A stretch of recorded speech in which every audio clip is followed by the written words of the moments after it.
Bueno, muy buenas noches, hermanos. Gracias al Señor por la oportunidad de reunirnos una vez más, lamentablemente, ¿verdad? Por modo virtual, por la restricción hasta las 9 de la noche, pero en todo caso, igual, gracias al Señor por los medios tecnológicos que lo hacen así posible. Entonces, vamos a hacer una oración para que el Señor bendiga el tiempo esta noche. Oremos. Gracias, Señor, por la oportunidad que nos das de estudiar tu palabra. Y a la luz de este tema tan importante de la paternidad, yo te ruego que, aunque mucho de lo que escucharemos, algunos que tienen más años ya lo han escuchado, otros que son más nuevos en la fe o de acompañarnos, quizás no, que en todo caso sea para nosotros como varones de gran provecho el exponernos a la luz de tu palabra para saber nuevamente qué pides de nosotros como padres. Traigas a nosotros arrepentimiento cuando vemos cuánto hemos fallado también, pero la esperanza renovada de que en Cristo y por el auxilio del Espíritu Santo podemos enderezar lo que está torcido, pedirte perdón y confiar en tu palabra para hacer lo que tú nos mandas. Gracias te damos, Señor, por ello y guíame para hablar como conviene, siendo un instrumento en tus manos, humilde, sabiendo que yo mismo también necesito recordar estas verdades. En Cristo lo suplicamos. Amén. Bueno, hermanos, esta es la segunda sesión, entonces, ¿verdad? De ese tema, la paternidad bíblica. Como mi chat ya en varias ocasiones, esta, estas sesiones están basadas en el material del libro La Teología de la Familia, un libro sumamente recomendado para que lo consigan. Realmente yo estoy admirado de este ministerio de Chapel Library, que en general lo ha puesto, ¿verdad?, gratuito, legalmente, ¿verdad?, para verlo por PDF, por dispositivos como Kindle y demás, pero también incluso hasta en ocasiones nos han enviado a nosotros copias físicas. Yo vi este libro por primera vez, creo que por ahí entre, si mal no recuerdo, creo que el 2015, 2016, cuando salió primeramente en inglés y en la conferencia Trinity nos obsequiaron también uno de ellos, un gran regalo para los que estuvimos ahí como asistentes, pero sin duda el material que se abarca de principio a fin y ahora que está también disponible en español es sumamente recomendado si alguno no lo ha leído. Tiene unidades para todos los temas relacionados con la familia, pero en particular para los temas de paternidad, para que los podamos leer y venir mejor preparados para cada sesión y así nos sea más provechoso.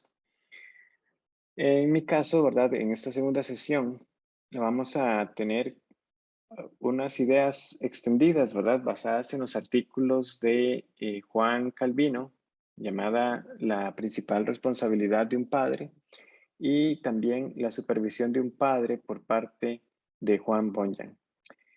Bueno, obviamente, ¿verdad? Dos hombres cuyos apellidos nos suenan muy familiares, ¿verdad? Para la mayoría aquí. Y quiero que entonces, al tomar en conjunto estos dos artículos, básicamente voy a tener dos grandes puntos para nosotros esta noche. El primer gran punto es la responsabilidad física o lo que podríamos llamar también el estado externo, como lo llama Bunyan, y la responsabilidad espiritual que tenemos como padres.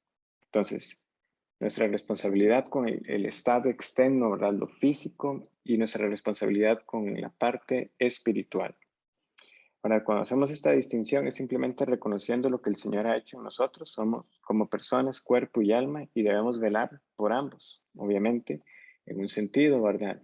Cuando consideramos lo que la Biblia nos revela a nosotros, más que nosotros crear una lucha entre lo espiritual y lo físico, ¿verdad? Como sucede en el dualismo, en algunas nociones gnósticas, nosotros lo que reconocemos es que al final, ¿verdad? Sí importa tanto lo uno como lo otro, pero que de nada sirve, ¿verdad? Si nosotros descuidamos espiritualmente, como el Señor nos ha hecho, porque al final todo esto pasará y luego nos serán dados cuerpos nuevos y una nueva creación y todo lo demás. Esto lo menciono así a grandes rasgos, porque es que la paternidad involucra cuidar físicamente de nuestros hijos, es decir, no podemos olvidar esa parte. Podemos nosotros saltar muy rápido a la parte de si debemos orar, debemos instruirlos en los caminos del Señor, y eso debemos hacerlo. Sabemos que de nuevo, de nada valdría, ¿verdad? De que un padre diga, y posiblemente algunos hayamos conocido a padres así, que y proveían físicamente, sí, llevaban la comida al hogar, ganaban un salario, pero eso era todo lo que hacían. Y, y tampoco se trata de eso. Pero, ¿verdad? Que ninguno vaya a pensar tampoco erróneamente que el hecho de ser cuidadosos con tener nuestros devocionales familiares, instruirlos en los caminos del Señor, lo podemos separar de velar por nuestros hijos, proveyendo las necesidades básicas para ellos. Eso es velar por ese estado externo. Eh, a pesar de la caída, ¿verdad? Se reconoce que en esa gracia común del Señor y en esa imagen caída del hombre, dañada, perdón, por la caída, aún hay, ¿verdad? Una disposición general del hombre como padre de cuidar de sus hijos. Aunque es en otro contexto, ahora el Señor está queriendo enseñarnos otro punto, las preguntas son válidas. Cuando Él dice, ¿qué padre de vosotros? Si su hijo le pide pan, le dará una piedra. O si pescado, en lugar de pescado, le dará una serpiente. O si le pide un huevo, le dará un escorpión. ¿Verdad? Ese es el punto del Señor. Si siendo malos sabemos dar buenas cosas a nuestros hijos, cuánto más no nos dará, ¿verdad? Nuestro Padre Celestial. Y en el caso de Lucas, ¿verdad? Lo enfatiza particularmente con el Espíritu Santo. El Espíritu Santo a quienes lo piden. Pero ese es el punto. Nosotros debemos cuidar de nuestros hijos físicamente, proveyendo para ellos lo que necesitan. No hacerlo, no proveer para los propios hijos, refleja hasta dónde puede llegar la dureza de nuestro corazón, ¿verdad? Eso lo vemos en nuestros días también por muchos que rehuyen a esa responsabilidad, de que no quieren hacerse responsables de ver por las necesidades físicas de ese hijo que han traído al mundo. Pero alguien que diga ser creyente y que descuide este cuidado físico para que no provea para los suyos, ahora Pablo lo escribe en la carta de Timoteo muy tajante. Eso es peor que un incrédulo. Ha negado la fe. Entonces, no se puede llegar, ¿verdad?, a decir de nosotros, hermanos, sería un terrible testimonio de que nosotros, teniendo las fuerzas y las habilidades físicas para trabajar, no proveamos para nuestros propios hijos. Esta responsabilidad, entonces, hay que ver que recae sobre nosotros. Esto no significa que la mujer no pueda trabajar, ni que está mal que si la mujer, incluso ahora si trabaja, gane más que el marido. Pero en una gran mayoría de circunstancias, el modelo bíblico nos llama a nosotros a ser esos proveedores principales y que cuando los hijos vienen, la decisión, salvo razones económicas de peso, es que la madre pueda estar en esos primeros años con sus hijos. Si ya unos años después, cuando han crecido, se reincorpora a su profesión o si conforme pasa el tiempo, ella puede realizar una labor adicional para apoyar en las finanzas del hogar, todo eso es bienvenido. Pero de verdad, como decía un pastor hace muchos años, que me llegó a confrontar bastante en muchas formas de pensar mundanas que yo tenía en ese momento, no me había casado todavía, pero como él decía, ¿verdad? La mayoría lo que quiere es tener tanto el queque y comérselo, ¿verdad? Basado en una frase, un refrán muy popular en los Estados Unidos, tener, ¿verdad? Porque ellos dicen, usted no puede tener las dos cosas, ¿verdad? Si se tiene el pastel, no se lo puede comer y si se lo come ya no tiene pastel, ¿verdad? Pero él dice, hay algunos que parecieran que quieren tener ambas cosas. Es decir, muchos parece que quieren buscar primero esas comodidades o quieren que sus hijos crezcan eh, con, en ciertas condiciones que implican entonces que, bueno, eso no lo podemos lograr si no trabajamos los dos. O esa urgencia de querer tenerlo todo desde un inicio, ¿verdad? Pero a la vez también queremos que nuestros hijos crezcan instruidos en los caminos del Señor. Pero cuando ambos trabajan, esto es, no voy a decir que es imposible porque no lo es, pero es muy difícil. En la gran mayoría de los casos se torna verdaderamente imposible por los horarios que demandan muchas empresas, por esa presión constante de que usted tiene que progresar en su carrera, etcétera. Y lo mismo que conocemos de la vida. Ahora incluso en estos tiempos de pandemia, aunque es una ventaja para algunos, porque no todos ciertamente pueden hacerlo todo en su casa, algunos tienen que salir, tienen que estar en un lugar. El asunto es que hay horarios que imponen una carga. Y si ambos padres lo tienen, ¿quién va a criar a ese hijo? Incluso así sea que busquemos una tía, un hermano, una abuela que digan ser creyentes, eso no es la solución porque nosotros somos los responsables delante de Dios, nosotros los padres, y mucho más nosotros, el padre en el sentido masculino, el varón, el cabeza de hogar. No podemos delegar esa tarea a otro, no podemos rehuir a ella.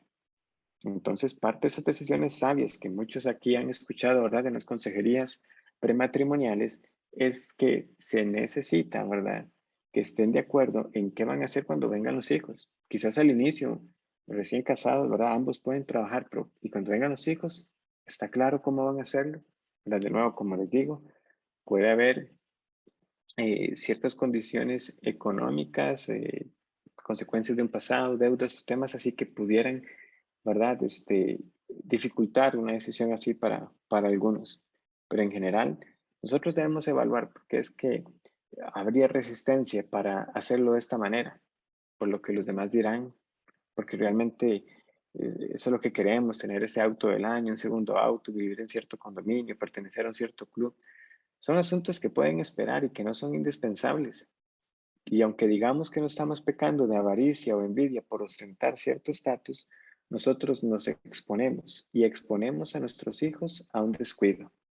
Vean cómo lo dice Juan Bonian, ¿verdad? Desde aquel entonces.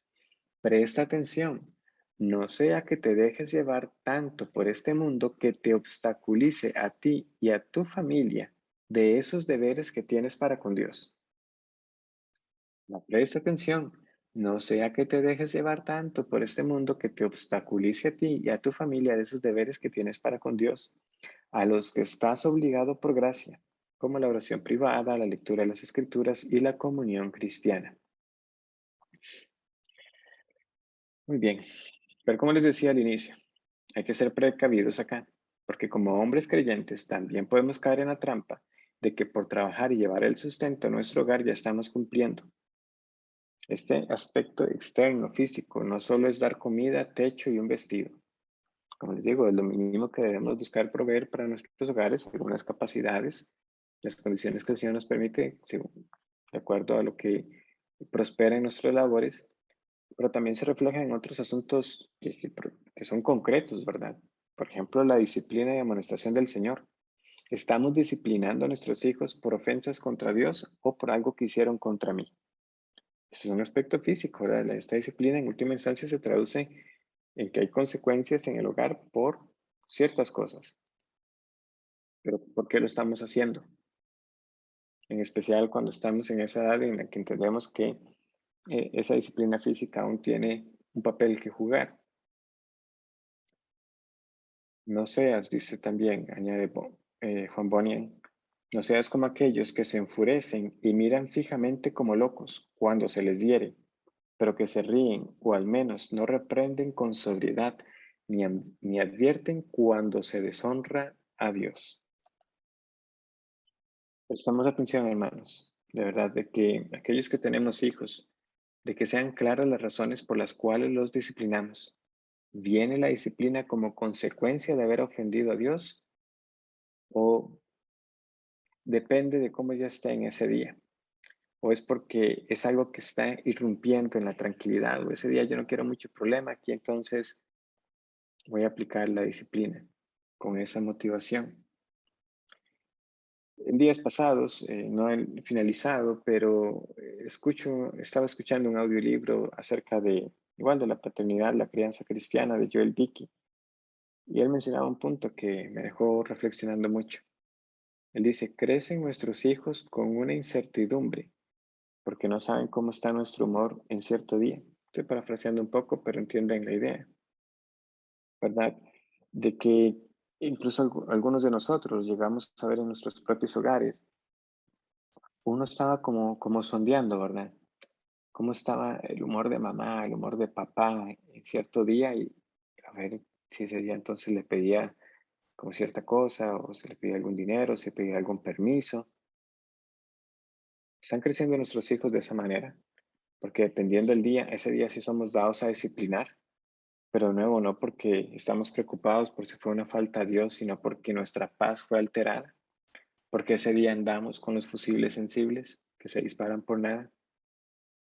Estamos nosotros aplicando la teología en la vida de ellos. Estamos enseñando a nuestros hijos, por ejemplo, a los que son hombres, a comportarse varonilmente, y a nuestras hijas les estamos enseñando lo que es el incorruptible ornato de un espíritu afable y apacible que es de grande estima delante de Dios. Eso es también parte de, de aspectos de la vida que se ven, que son tangibles, ¿verdad? Que nuestros hijos crezcan con esas figuras claramente marcadas, masculinidad bíblica y feminidad bíblica. Estamos aplicando esa teología para que ellos vean de qué se trata, o estamos adoptando el pensamiento, las costumbres del mundo en todas las demás áreas de la vida.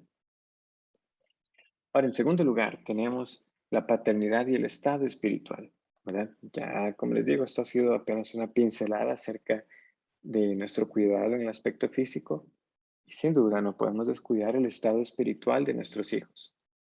Yo los invito a que busquen en sus Biblias Génesis 18:19. Génesis 18:19. Un pasaje del cual se deriva, ¿verdad? Mucho que aprender. Dice lo siguiente. Génesis 18:19. Porque yo sé, ¿verdad? Dice el Señor.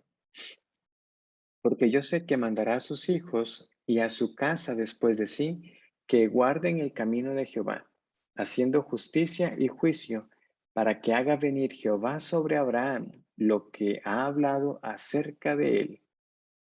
Yo sé que mandará a sus hijos y a su casa después de sí, que guarden el camino de Jehová, haciendo justicia y juicio, para que haga venir Jehová sobre Abraham lo que ha hablado acerca de él. Vean, ¿en qué contexto se dan estas palabras? El contexto es llamativo, porque Dios le está revelando a Abraham lo que va a suceder con Sodoma y Gomorra. Y luego sabemos lo que pasa. Abraham va a interceder, Señor, si hubiera tantos justos en la ciudad, ¿verdad? Porque el Dios que es justo, ¿verdad? No hará injusticia. Y al final sabemos que Sodoma y Gomorra son destruidos. Pero antes de que eso pase, es interesante que el Señor le revela esto a Abraham, reiterándole primero la promesa de que él sería una nación grande, de que en su simiente serían benditas todas las naciones. Y segundo, anticipa también lo que Abraham mismo hará con sus descendientes, porque esta nación que iban a ser de los lomos de Abraham tenía que aprender lo que era la justicia, o como dice el versículo propiamente, lo que es la justicia y el juicio. Entonces, esta justicia no es opcional. El Señor está vinculando, presten atención a la reacción de este versículo. El Señor está vinculando la obediencia de Abraham y de sus descendientes con el cumplimiento de la promesa. Porque yo sé que mandará a sus hijos y a su casa después de sí, que guarden el camino de Jehová, haciendo justicia y juicio, para que haga venir Jehová sobre Abraham lo que ha hablado acerca de él. Interesante, ¿verdad? Por supuesto, el juramento de Dios es inamovible. Dios había prometido y él lo iba a hacer. Pero esa promesa, aunque segura, no está desligada de la obediencia. Esto es, en sí mismo, ¿verdad?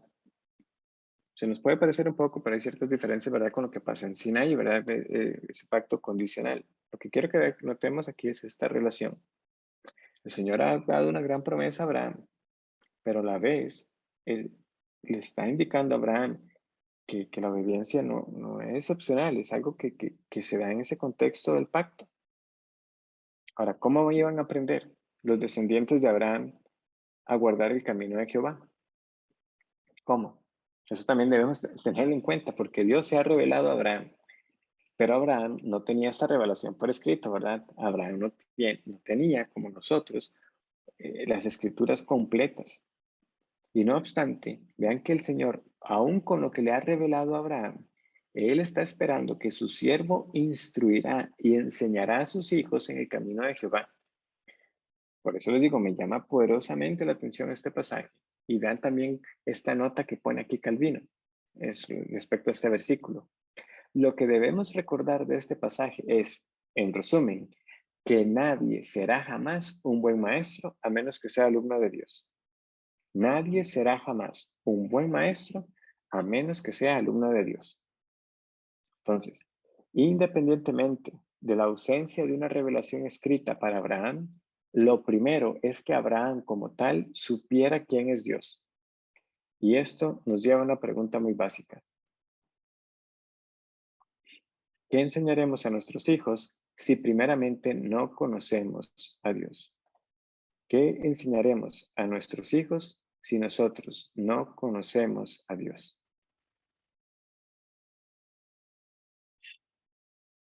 Estimado amigo, que también nos acompaña en esta reunión o que esté viendo la transmisión, venir fielmente a la iglesia es bueno para usted y para su familia.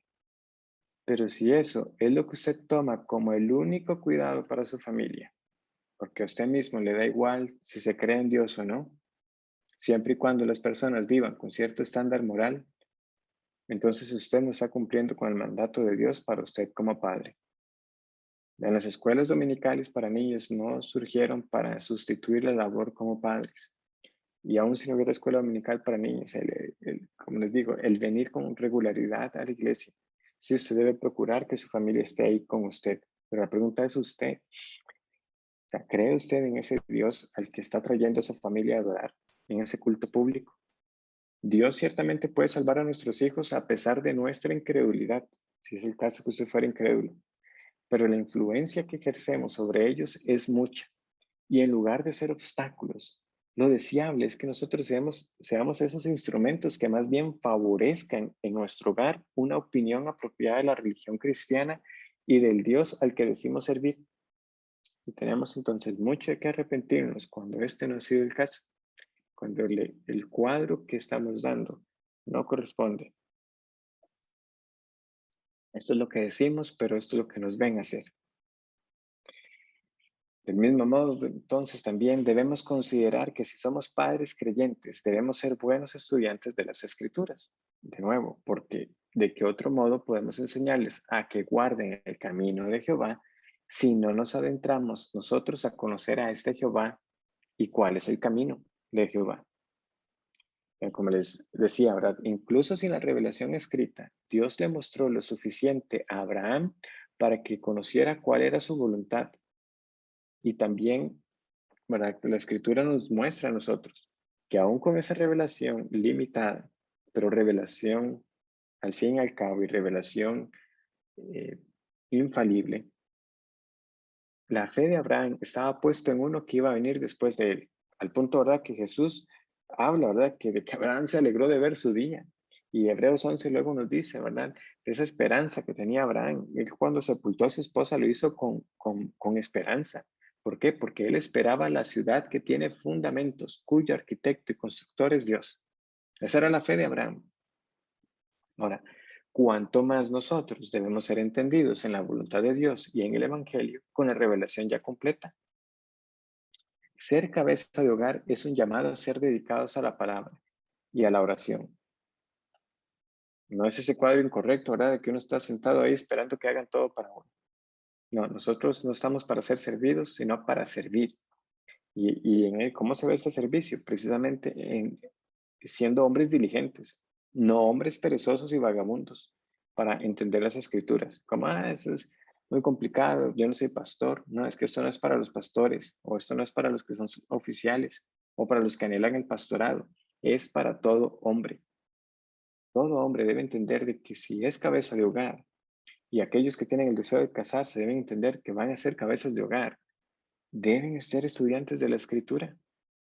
Por eso también, volviendo al artículo de Juan Bunyan, él hace ver que las responsabilidades de un pastor no distan, o sea, no están a gran distancia de las que un cabeza de hogar debe ejercer. Por algo precisamente, uno de los requisitos para el pastorado, ¿verdad?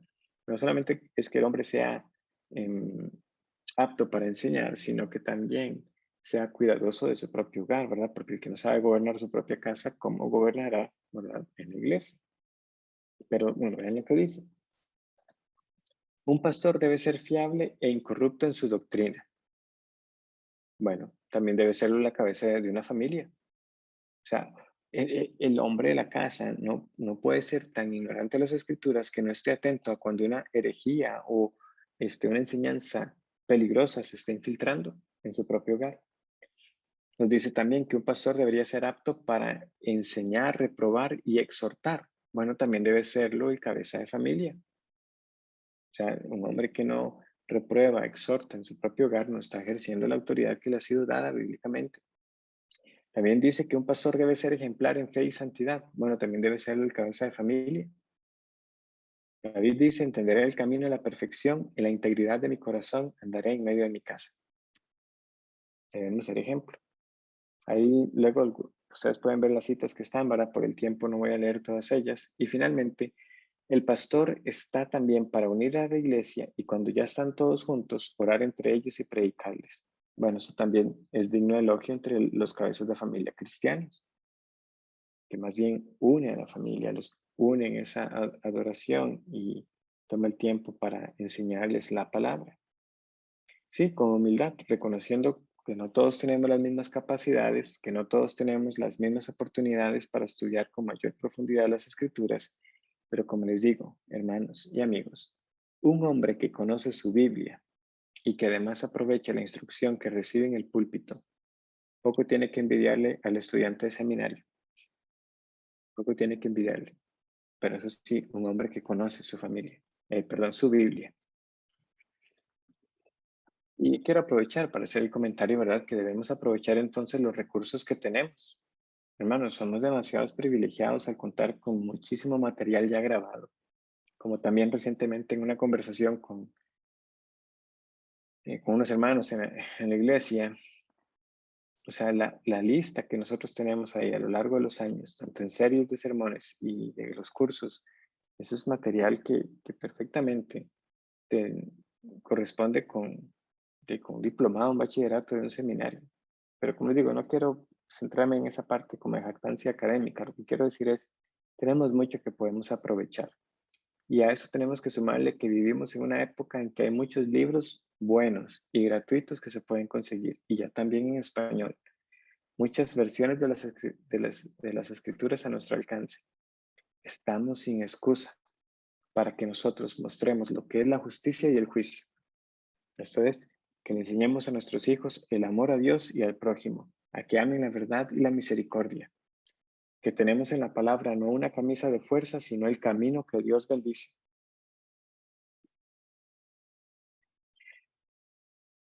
Ahora, hay algo también que señalar, ¿verdad? Cuando estamos hablando, como dice el versículo, es, yo sé que Él mandará, ¿verdad? A sus hijos y a su casa, después de sí, ¿a que qué? A que guarden el camino de Jehová, no nuestro camino. Lo que nosotros queremos es que nuestros hijos caminen por la senda que Dios ha trazado. Escribe Calvino. De este modo, el patriarca, aunque no disponía de las escrituras, aún así no se atrevió ni intentó establecer leyes a su gusto. Más bien, él le pide solamente a Dios que gobierne y que les muestre el camino a todos los demás y que los guíe, porque él no desea que sea su consejo, que vayamos por el camino que yo digo, sino les estoy enseñando lo que he aprendido de Dios. A él sea el dominio y sea yo maestro, solo si hablo como por su boca. Muy bien. Hay otro aspecto que también quiero que noten de ese versículo. Pero bueno, también gracias a ti por considerar nuestros alimentos. Rogamos tu bendición sobre ellos, Señor, y trae provecho a todo cuerpo y también a nuestra alma, Nancy. Hermanos, hay un micrófono abierto.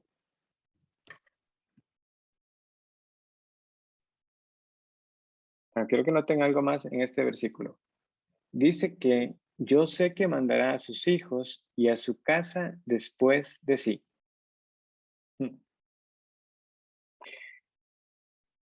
O sea, sí, por un lado, ¿verdad? Sabemos que el Señor omnisciente, ¿verdad? Puede decirlo de esa manera. O sea, yo sé lo que va a pasar. Yo sé que Abraham, ¿verdad? Mandará a sus hijos y a su casa después de sí. Es decir, que aún muerto Abraham habrá descendientes que seguirán ese camino.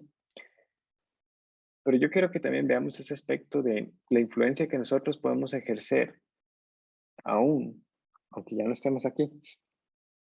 Ciertamente, ¿verdad? Es triste que los hijos se aparten de los valores y de la instrucción que sus padres les dieron. Una vez que estos fallecen, ¿verdad? Es como, bueno, ya no está el papá y ahora ya no hay freno. Bueno, y algunos incluso pues, ni eso se esperan, sino que una vez que ya cuando viven fuera del hogar, ¿verdad? De sus padres, ya empiezan a vivir, ¿verdad? De otra manera. Y alguien puede decir, pero y pastor, ¿qué podemos hacer nosotros una vez que hayamos muerto? O sea, y morimos y con nuestra fe vamos con el Señor, pero y ya no estamos ahí para molestar a nuestros hijos. Pero vean, yo creo que esta parte, este versículo, es más bien para darnos aliento. Yo sé que mandará a sus hijos y a su casa después de sí. ¿Por qué? Digo yo que puede alentarnos. Hermanos, porque podemos llegar a ser instrumentos de tal manera que incluso ya muertos, por decirlo de algún modo, vamos a estar ahí. Vamos a estar ahí punzando esas conciencias de nuestros hijos todavía, aunque ya estén nuestros cuerpos y huesos ahí deshechos, hechos polvo, porque se van a acordar de lo que papá les decía, para que ellos luego puedan decir que no solo escucharon de nosotros cómo debían vivir, sino que nos vieron vivir para el Señor hasta el puro final de nuestras vidas. O sea, que les quede impreso eso. Hasta si es que llegamos a viejitos o como sea que el Señor nos lleve, pero ellos van a decir, no, es que mi papá no solamente me decía, es que yo lo vi. Él terminó la carrera bien. Esa carrera cristiana en la que él me hablaba la terminó bien. Y entonces ellos pueden decir no solamente que nosotros acabamos esa carrera, sino algo como esto. Mi padre me dijo no solo que debía vivir para Dios, sino que él mismo vivió para su Señor.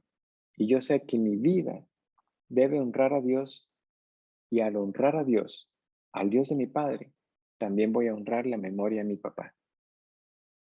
No lo hacen por nosotros exclusivamente, es porque han entendido que deben vivir para Dios. Pero de qué mejor manera, ¿verdad? ¿Qué mejor legado pudiera quedar de que ahí están esos hijos y esos nietos sirviendo al Dios de su padre, de su abuelo? Y esas son palabras, ¿verdad? Ese lenguaje lo vemos en ocasiones en el Antiguo Testamento, en especial en Génesis, ¿verdad? Como Jacob, ese engañador ya ahora convertido, habla de su Dios como el Dios de sus padres. ¿Verdad? Cuando se iba a encontrar con Esaú, que él tenía ese miedo de lo que le iba a pasar, ¿cómo ora Jacob ahora? Dios de mi padre Abraham. Y que como nota curiosa, ¿verdad? El hebreo no tenía una palabra para abuelo. Entonces, pero bueno, Dios de mi padre Abraham y Dios de mi padre Isaac. Jehová que me dijiste, vuélvete a tu tierra y a tu parentela, que yo te haré bien. Así es como Él se expresa ahora. Es su Dios, el mismo Dios de su padre Isaac, el mismo Dios de su abuelo Abraham. Dios en su gracia puede conceder mucho fruto cuando obedecemos este mandato de contar a la generación venidera y entonces que ellos lo cuenten a sus hijos y así de generación en generación hasta que Cristo venga por su iglesia. Hermanos, no se es en nada que todo un legado, ¿verdad?, de instrucción se puede llegar a perder. Pero si el Señor le da a nuestra iglesia otros 40 años más, y ya algunos de aquí o estaremos muy viejitos o ya no estaremos, ¿verdad? 80 años más, siga habiendo una iglesia ahí, donde los que están cumpliendo esto de contar a la generación que viene. Que uno puede decir, yo sé de esa iglesia, que ahí mandan a sus hijos y a su casa después de sí, a guardar el camino del Señor.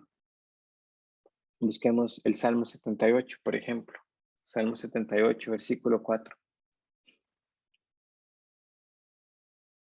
Vean lo que tenemos acá.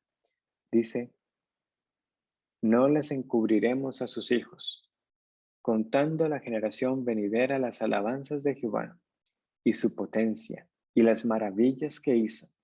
Él estableció testimonio en Jacob y puso ley en Israel, la cual mandó a nuestros padres que la notificasen a sus hijos, para que lo sepa la generación venidera y los hijos que nacerán, y los que se levantarán lo cuenten a sus hijos, a fin de que pongan en Dios su confianza y no se olviden de las obras de Dios, que guarden sus mandamientos y no sean como sus padres, generación contumaz y rebelde, generación que no dispuso su corazón, ni fue fiel para con Dios su espíritu. Que lo cuenten a sus hijos y a los hijos de sus hijos, a fin de que pongan en Dios su confianza y no se olviden de sus obras y que guarden sus mandamientos. Bueno, hermanos, esto nosotros lo podemos ver. Ahora, yo quiero concluir eh, con unas palabras también para animar a mis hermanos que están en situaciones más difíciles, porque los hijos son una bendición, ¿verdad? Pero que conllevan una gran responsabilidad que nos puede abrumar y que ciertamente los retos de ser padre nos humillan o debería humillarnos y hacernos ver que la crianza, como Dios la establece, no puede ser hecha en nuestras propias fuerzas. Sin embargo, unos entre nosotros tienen situaciones adicionales que añaden al reto de esta crianza bíblica y que dicen, pastor, esto lo sé, esto que usted ha mencionado, pero yo encuentro muy difícil hacerlo en mis circunstancias y el Señor lo sabe. ¿Por qué? Porque quizás hay unos aquí que tienen esposas incrédulas y entonces no hay consenso, ¿verdad?, en la disciplina y los valores y la conducta que deseamos para nuestros hijos. Hay, ¿verdad? Sabemos bien, entre nosotros que tienen hijos o hijas que fueron antes de una vida pasada, fuera del matrimonio que ahora tienen, y que ahora tienen poco tiempo con estos hijos en casa para poder compartirles el Evangelio, para hablarles del Evangelio y de la vida que verdaderamente vale. Hay también quienes han conocido al Señor a una edad en la que ya varios de sus hijos están en edades cercanas a ser independientes o incluso algunos ya lo son y que dicen, ¿cómo me hubiera gustado saber esto antes? Y ahora tengo ya mis hijos tan grandes. Bueno, en todas estas cosas que he dicho, y por supuesto hay hermanos entre nosotros que tienen toda una combinación de estos aspectos que he mencionado. Hermanos, no se desanimen. Vean lo que Pablo pregunta en 1 Corintios 7:16. Porque, ¿qué sabes tú, oh mujer, si quizás harás salvo a tu marido? ¿O qué sabes tú, oh marido, si quizá harás salva a tu mujer? ¿Qué sabes tú si harás salva a tu mujer? Vean, ciertamente estas dinámicas que ya he mencionado con incrédulos tienen sus complejidades, pero no son imposibles. Si esto se dice entre cónyuges, también se puede decir de padres e hijos, para que nosotros nos ganemos su corazón, para que nosotros nos ganemos su corazón, para que nos ganemos su oído, para que vean que nuestra preocupación por ellos es genuina, que les amamos y que lo que más anhelamos es verles rendir sus vidas a Cristo enteramente, porque al final ninguna circunstancia escapa de la soberanía de nuestro Dios y Él, como el Padre amoroso que es, se compadece de sus hijos y nos da la gracia para sobrellevar estas circunstancias, para que roguemos por sabiduría y constancia para perseverar con nuestros hijos. ¿Para qué? Para que nosotros podamos ser como ese padre de Proverbios que le dice a su hijo, dame, hijo mío, tu corazón y miren tus ojos por mis caminos. ¿Verdad? Este dame, hijo mío, tu corazón, como algunos señalan, es demandando la atención del hijo. Y estoy de acuerdo. Pero, ¿verdad? Pero a la luz de lo que el corazón es en las escrituras, debo decir que este padre quiere más que simplemente la atención de su hijo. Él lo quiere a él. Dame tu corazón, ¿verdad? El corazón de él mana la vida, el corazón es la esencia, es nuestro ser. Hijo mío, con todo tu ser, mira, mira por donde tu Padre va, mira por mis caminos. Estos caminos, ¿verdad? Como otras traducciones lo ponen, es mira mi ejemplo, mira mis enseñanzas, mis caminos de sabiduría. Que ellos vean que el camino por el que andamos es el que Dios nos ha dejado y en el que nos esforzamos en la gracia para que junto con nuestras esposas e hijos caminemos hasta llegar a la meta y la adoración que como familia hacemos hoy sea la que practiquemos entonces en la eternidad con ellos, alabando al Cordero de Gloria.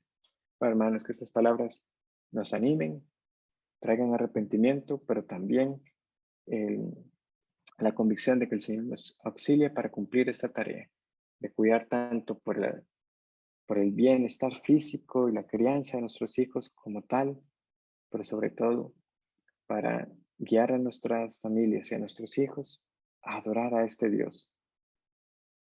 El Señor añada bendición a esta meditación.